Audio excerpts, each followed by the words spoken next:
Bonjour, aujourd'hui je vais vous montrer tout simplement comment nettoyer votre électrode. Pourquoi nettoyer votre électrode? Tout simplement puisque au bout d'un certain temps, un dépôt de magnésie va se faire dessus.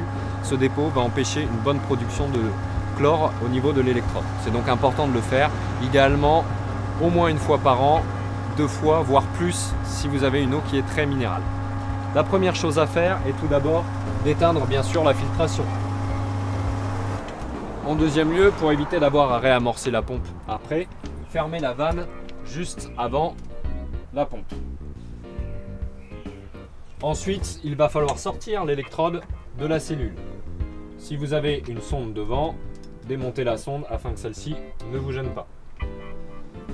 Attention toujours en manipulant la sonde de ne pas la casser, c'est quelque chose de fragile.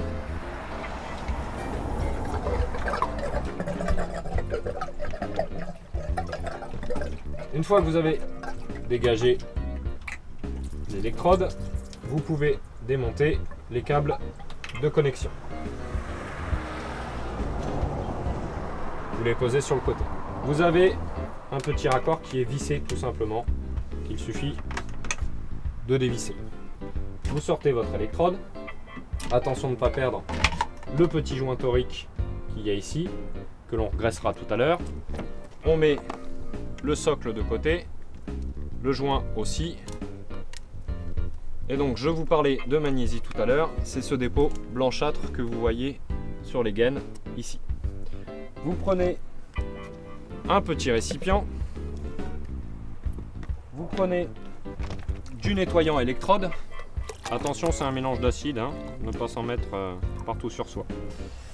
Prendre l'électrode et vous la laissez tremper dedans pendant environ un quart d'heure, 20 minutes, le temps que les différents acides fassent bien leur office et détruisent la magnésie.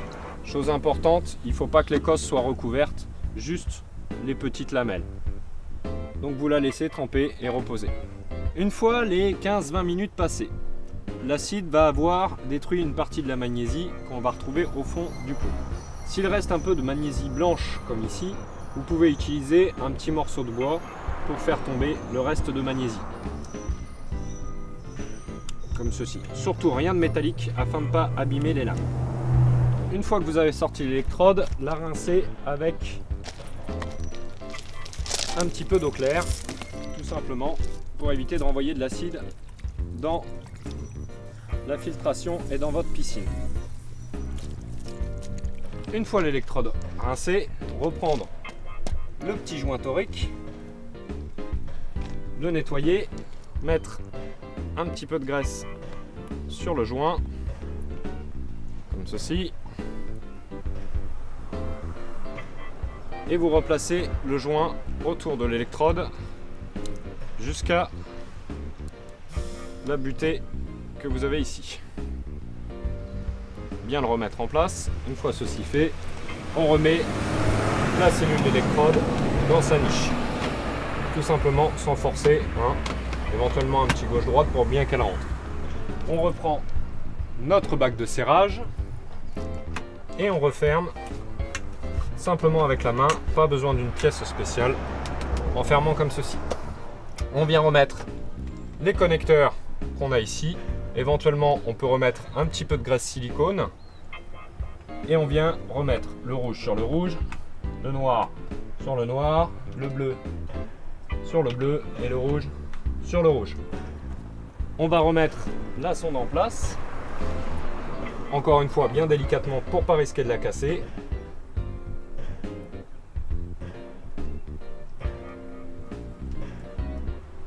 Sans serrer forcément très fort, juste en butée. On remet le câble de connexion.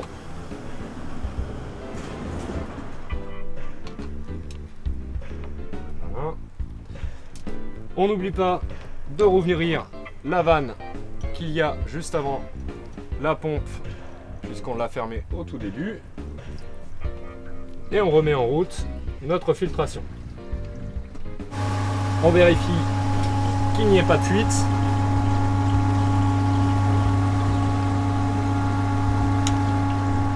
Et le produit que vous avez utilisé peut être réutilisé plusieurs fois. Vous pouvez donc reprendre le produit et le redéverser dans le récipient en faisant attention de ne pas mettre les petites particules qui ont été désagrégées au fond. On peut réutiliser le produit à peu près 6-7 fois avant de devoir le jeter.